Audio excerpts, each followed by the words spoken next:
Pada saat ini kita akan bersama membaca dan mempelajari firman Tuhan. Firman Tuhan yang kita akan baca dan renungkan kita ambil dari kitab Amsal pasal 3 ayat 5 sampai ayat 8. Demikianlah firman Tuhan. Amsal 3 ayat 5 sampai 8. Percayalah kepada Tuhan dengan segenap hatimu, dan janganlah bersandar kepada pengertianmu sendiri. Akuilah Dia dalam segala lakumu. Janganlah engkau menganggap dirimu sendiri bijak, takutlah akan Tuhan dan jauhilah kejahatan. Itulah yang akan menyembuhkan tubuhmu dan menyegarkan tulang-tulangmu.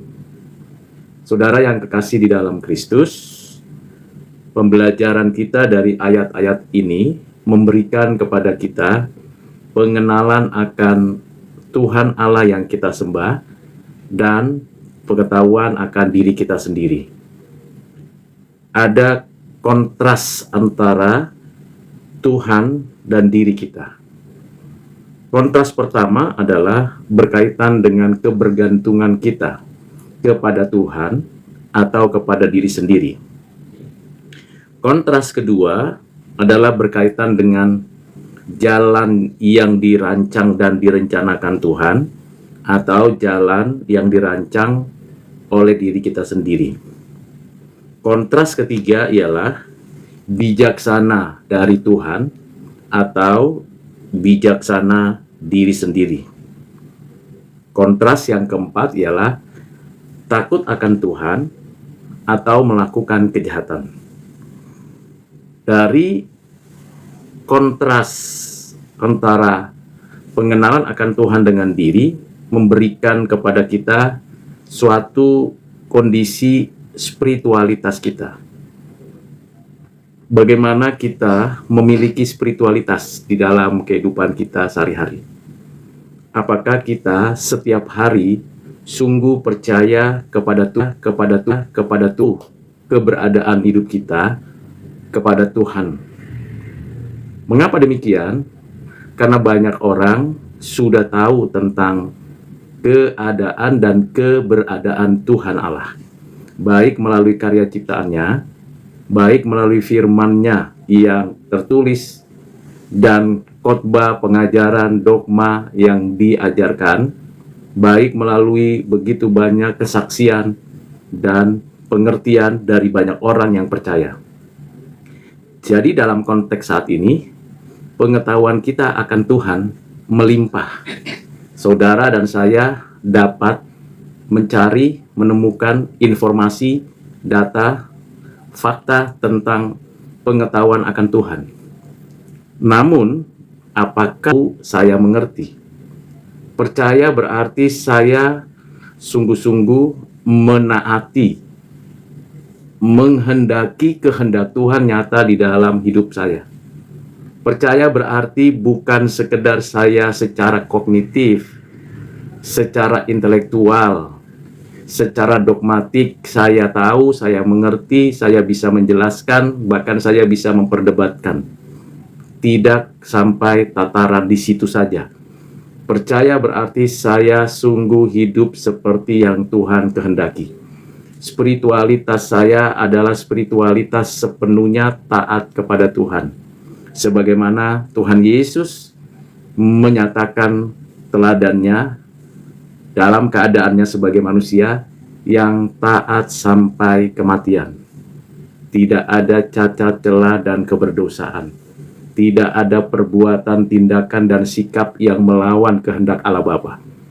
Kalau saya dan saudara adalah orang yang percaya kepada Tuhan, berarti saya dan saudara mesti mengikuti apa yang dilakukan, dikatakan, diucapkan, dinyatakan Tuhan kepada kita.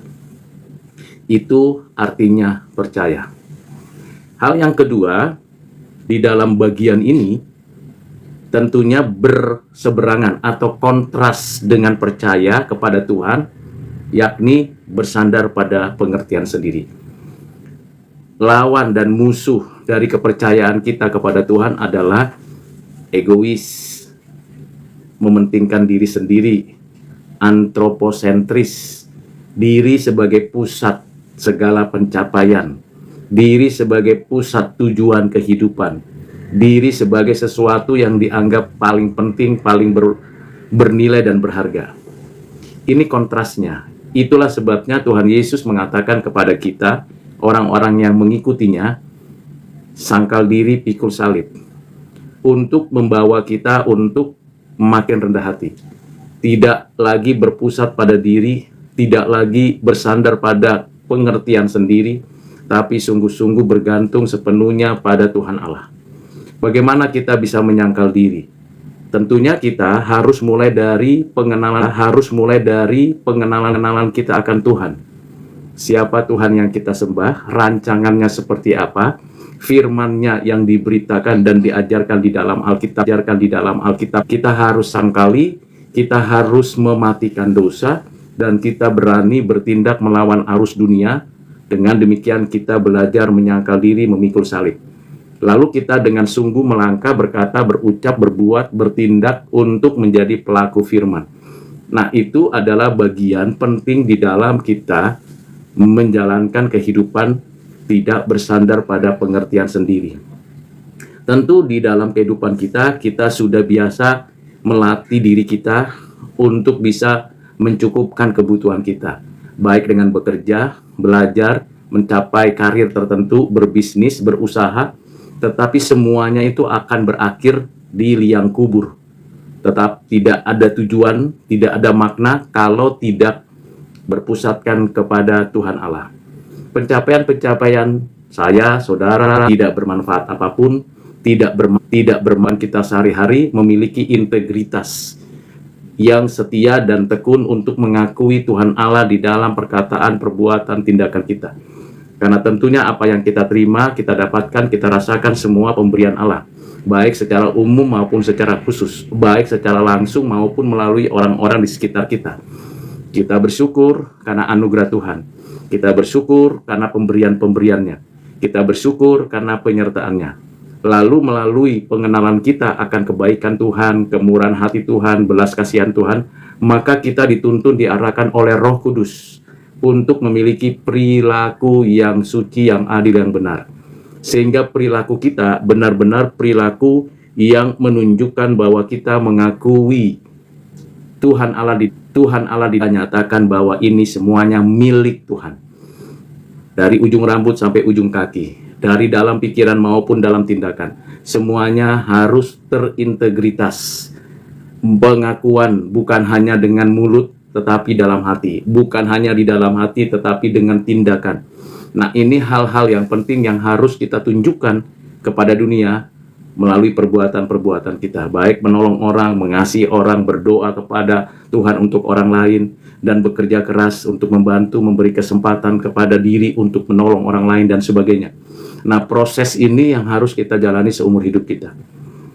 Selanjutnya, di dalam kita mengambil keputusan-keputusan, entah keputusan yang sederhana, makan ini atau makan itu, atau keputusan yang sangat sulit, seperti bagaimana kita menentukan besok bekerja di bidang apa, setelah saya selesai studi, saya bekerja di mana, dan pekerjaan apa yang harus saya lakukan. Bagi pemuda atau pemudi yang mau menikah, pasti sedang bergumul bagaimana menentukan jodoh, mengharapkan pasangan yang baik, yang benar, yang adil, yang suci.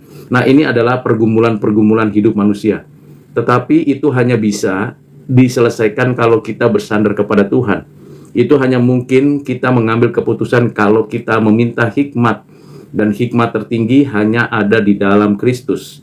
Hikmat yang menunjukkan bukan hanya jalan keluar, tapi hikmat yang memberikan kepada kita kelegaan, damai, dan sejahtera. Nah, di dalam kita mengambil keputusan, entah keputusan tentang kesehari-harian kita, maupun keputusan tentang masa depan kita, atau pekerjaan usaha kita, atau di dalam kita bernegosiasi dan bermitra, maka kita membutuhkan hikmat dari Tuhan Allah. Karena kita orang yang tidak tahu akan hari depan. kecuali Tuhan Allah menuntun kita sampai ke sana. Kita tidak pernah mengetahui apa yang terjadi sehari kemudian atau sesaat kemudian. Kita hanya menjalani kehidupan secara rutin, bahkan sampai membosankan, menjenuhkan. Tetapi bagaimana keputusan-keputusan kita di masa kini untuk masa depan, betul-betul kita lakukan dengan bijaksana dari Tuhan. Seperti Salomo mengambil keputusan untuk menyelamatkan seorang bayi yang diperebutkan dua orang ibu. Sehingga Salomo sebagai seorang raja mengambil satu keputusan dengan mempertimbangkan relasi, fakta, peristiwa, interaksi, bahkan kedekatan dari ibu-ibu yang mengaku bayi itu miliknya, sampai akhirnya diputuskan untuk melakukan tindakan. Dan saat itulah Salomo meyakini bahwa ibu yang asli akan rela dirinya menjadi yang dipersalahkan daripada anaknya terjadi suatu tindakan kematian. Karena itu, dengan pengertian pemahaman yang alamiah, yang normal, maka Raja Salomo mengambil keputusan, dan kebijakan ini tidak mudah ditentukan, kadang-kadang melawan arus. Bagaimana kita bisa mengambil tindakan yang bisa dilihat seolah-olah bertentangan dengan apa yang dunia tawarkan. Tetapi kita harus berani melangkah. Perlu hikmat, perlu bijaksana, perlu kuasa yang datangnya dari Tuhan. Dan Roh Kudus yang tinggal diam dalam diri orang percaya, yang memberikan tuntunan untuk hidup dalam keseluruhan kebenaran. Roh Kuduslah yang akan memberikan kepada saudara dan saya hikmat. Apa yang harus dilakukan? Tentu bisa jadi melalui orang-orang di sekitar kita, atau melalui buku-buku pelajaran, materi-materi pengertian yang kita bisa dapatkan, atau kita juga digerakkan oleh Roh Kudus, hati nurani kita yang sudah dikuduskan oleh darah Kristus itu, atau melalui pengalaman intuisi kita, sehingga dengan demikian Roh Kudus menuntun kita, ini loh keputusan yang benar. Jangan mengambil keputusan ketika kita emosi dan dalam kondisi yang sangat labil emosinya. Kita harus mengambil keputusan yang tepat dan perlu untuk mempertimbangkan berbagai aspek.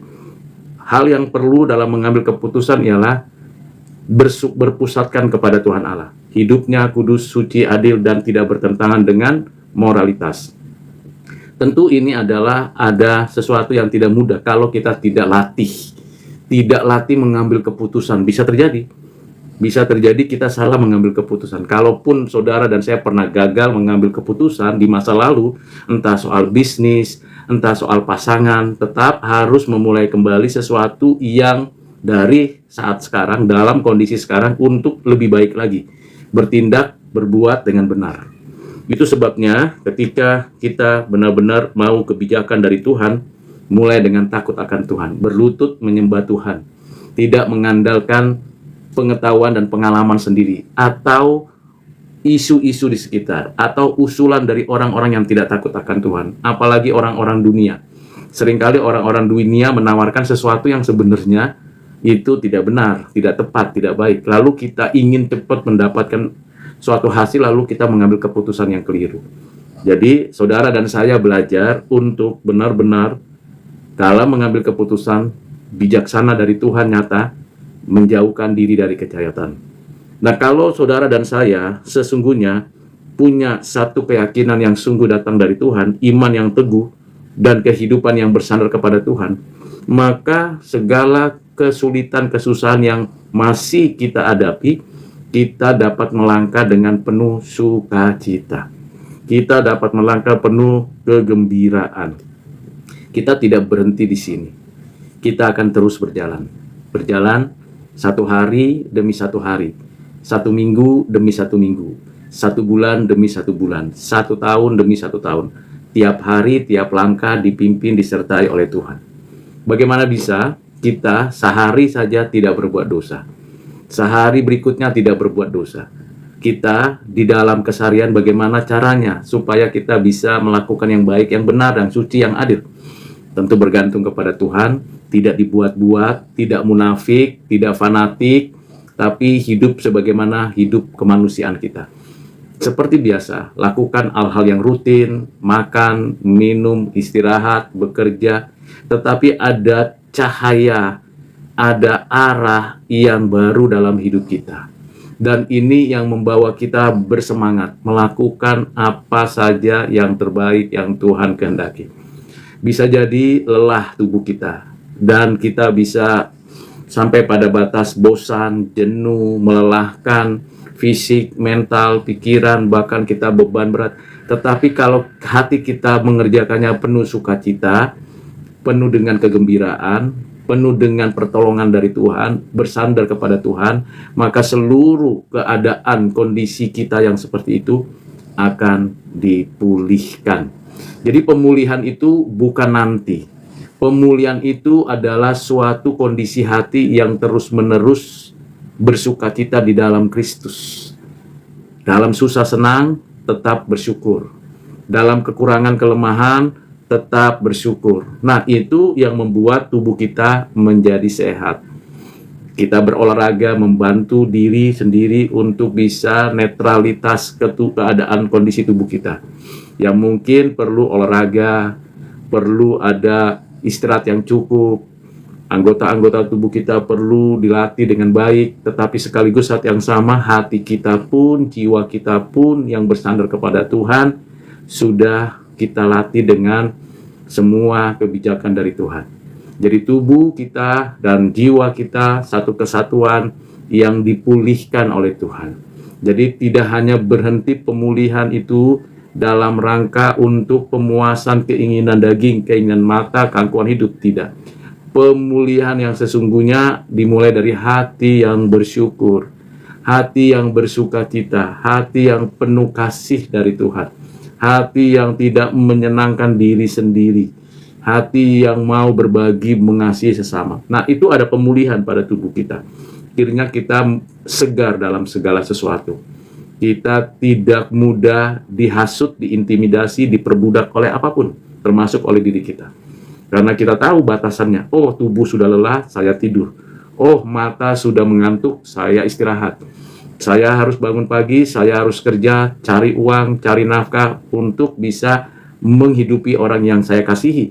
Dan saya saat yang sama membagi, menolong, mendoakan orang lain. Jadi hidup ini, lifestyle kita memang percaya kepada Tuhan, dan kita punya suatu gaya hidup yang benar-benar menyenangkan hati Tuhan.